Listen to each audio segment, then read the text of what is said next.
Salut, comme promis, je vous fais une petite vidéo pour vous expliquer comment on peut construire son plan facilement parce que c'est quelque chose qui n'est pas facile et que vous avez été nombreux à me demander. En description, vous avez le lien vers l'article de blog où je reprends à l'écrit ce que je vais vous dire et aussi où je vous mets des exemples en fait de plans de tableaux, en fait, de brouillons, où vous pourrez voir comment je construis mon plan. Alors, le plan déjà pour moi, c'est 3 parties, 3 sous-parties. Si vous êtes vraiment habitué à faire 2 parties, ou que le jour J, vous n'arrivez vraiment pas à en trouver 3, faites-en 2, d'accord? Mais il faut que ce soit équilibré, c'est-à-dire vous ne pouvez pas faire 3 parties avec 2 sous-parties. Ça, on aime moyen. C'est pas parce qu'il y a 3 parties, 3 sous-parties que ça doit être long, d'accord? Tout de suite, on s'imagine les dissertations. Non, vos parties peuvent être très courtes et les sous-parties aussi. Donc, veillez bien à l'équilibre de votre plan, premièrement, parce que quand vous allez l'annoncer dans votre introduction, voilà, ça va être quelque chose de clair. On va sentir que le plan a été réfléchi, qu'on sait où on va. Si tout de suite, pour vous, vous n'êtes pas au clair, là, le correcteur risque de le sentir. Alors, ensuite, première étape. Ça, je l'ai déjà dit dans d'autres vidéos et dans d'autres articles concernant l'introduction, la conclusion ou l'analyse en général. Vous ne lisez pas les textes tant que vous n'avez pas écrit toutes vos connaissances sur le sujet. C'est-à-dire, vous lisez le sujet qu'on vous donne et là, au brouillon, vous allez écrire tout ce qui vous passe par la tête en lien avec ce sujet. Peut-être qu'il y a des choses que vous n'allez pas garder, mais ça va vous aider à construire votre plan, à construire votre cheminement. Donc on écrit tout, d'accord? Ensuite, on va tout noter sur les textes. C'est-à-dire que là, on va se pencher sur les textes et on va, sans forcément les lire, mais regarder le titre, l'auteur, l'époque, la forme du texte, parce que vous allez peut-être avoir de la poésie, par exemple, ou des lettres, ou des extraits de journaux, je ne sais pas. Et vous allez noter, si par exemple vous avez 3 textes, vous séparez votre feuille en 3, moi c'est ce que je fais en général, et vous écrivez non seulement les informations qu'on vous donne, parfois vous avez des chapeaux introductifs, toutes les informations importantes et vous allez y ajouter vos connaissances à vous.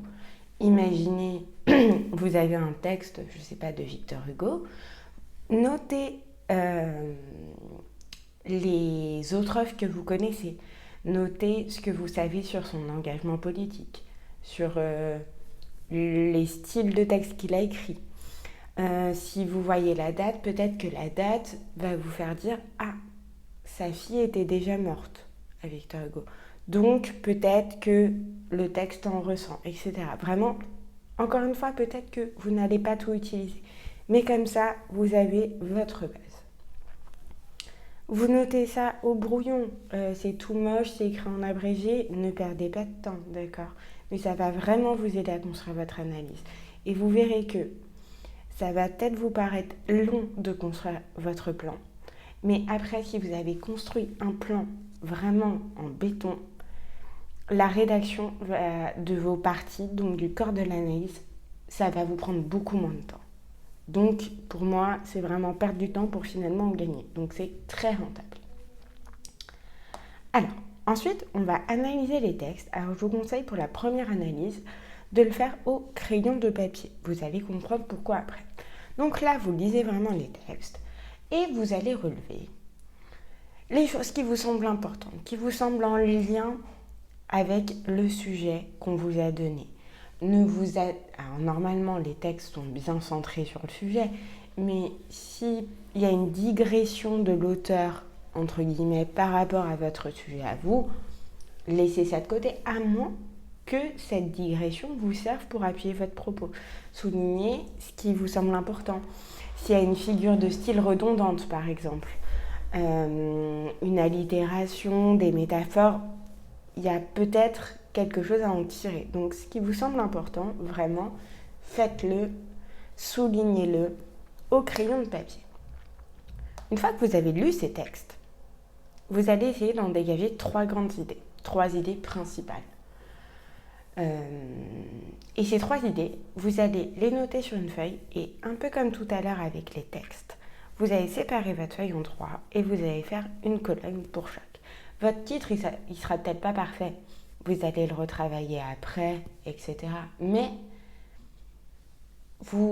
il faut vraiment que vous ayez 2 ou 3 en fonction du nombre de parties que vous allez faire. 3 grandes idées séparées en 3 sur la feuille. En général, je prends ma feuille au format paysage.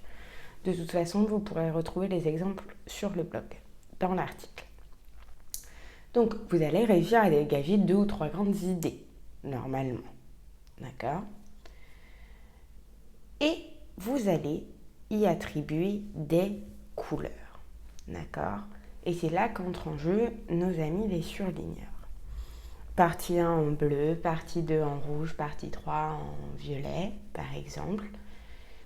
Et là, une fois que vous avez déterminé votre code couleur, vous allez jouer à Tetris pour construire les sous-parties. Qu'est-ce que j'entends par là ? J'entends que vous allez reparcourir vos textes. Vous allez reprendre les éléments que vous avez soulignés au crayon de papier. Peut-être que certains, vous allez les laisser de côté parce qu'ils ne vont pas vous être utiles. Mais d'autres, vous allez pouvoir les surligner avec la couleur qui correspond à votre partie.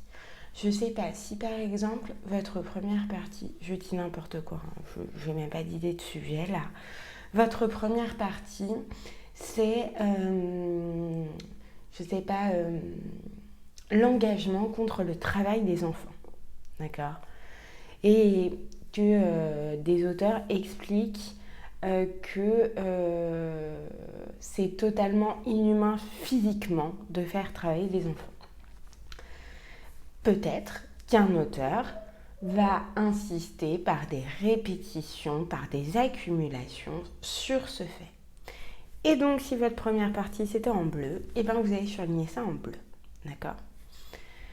Si vous êtes assez rapide et que vous avez le temps, moi ce que j'aimais bien faire, c'était recopier rapidement le passage, ou au moins les 2 premiers mots, les 3 derniers, etc. Donc dans la colonne qui correspond à votre partie, d'accord ? Donc là, la première partie. Et ensuite, quand vous allez avoir tout ça sous les yeux, dans votre première partie, vous allez essayer un peu, comme pour vos grandes parties, de dégager 2 ou 3 grandes idées. Parce que peut-être que la souffrance des enfants, il va y avoir une partie qui va plus se pencher sur la dimension physique, une autre sur la dimension mentale et encore une autre, je ne sais pas moi, sur les séquelles des enfants ou sur la responsabilité des parents qui envoient leurs enfants travailler, d'accord ? Et là, en fait, tout seul, en regroupant ces idées de votre première grande partie, les sous-parties vont se construire, d'accord ? Alors moi, ce que je faisais, c'est que je recopiais, encore une fois, très rapidement, le début de la citation pour savoir de quoi je parlais. Je pouvais retourner au texte si je voulais du détail dans mon tableau. Et ensuite, j'adoptais la même chose que pour les grandes parties, à savoir un code couleur. Donc là, j'ai toutes mes idées de la première partie. J'ai 3 grandes idées qui se dégagent. Et je vais surligner toutes les citations qui correspondent à la souffrance physique en violet, à la souffrance mentale en jaune, aux séquelles que les enfants peuvent avoir en orange, etc. Et comme ça, j'ai mes idées. Il ne faut pas oublier que à ça, il faut rajouter vos connaissances que vous avez écrites tout à l'heure. Ah oui, moi je sais par exemple que encore tant d'enfants dans le monde travaillent. Ou moi je sais que ce texte, il a été écrit seulement quelques mois avant l'instauration de l'école obligatoire, etc., etc. Et c'est ce qui va enrichir votre analyse. En plus d'avoir analysé les textes avec la dimension vraiment littéraire, vous allez apporter vos connaissances. Et là, il n'y a plus qu'à rédiger, parce que votre plan, il est prêt, c'est bon. Alors, je sais que ça peut paraître compliqué, mais je vous assure, entraînez-vous, c'est une discipline à avoir. Mais c'est ce qui va vraiment faire que, d'accord, vous allez passer beaucoup de temps à faire votre plan. Mais après, la rédaction, elle va se faire toute seule. D'accord ? Donc, je vous donne rendez-vous encore une fois sur le blog pour voir un petit peu des images de mes brouillons. Je reprends tranquillement les différents points pour construire votre plan. Comme ça, si vous avez besoin de relire ça à tête reposée, c'est possible. Et je vous dis à très bientôt. Bon courage à tous.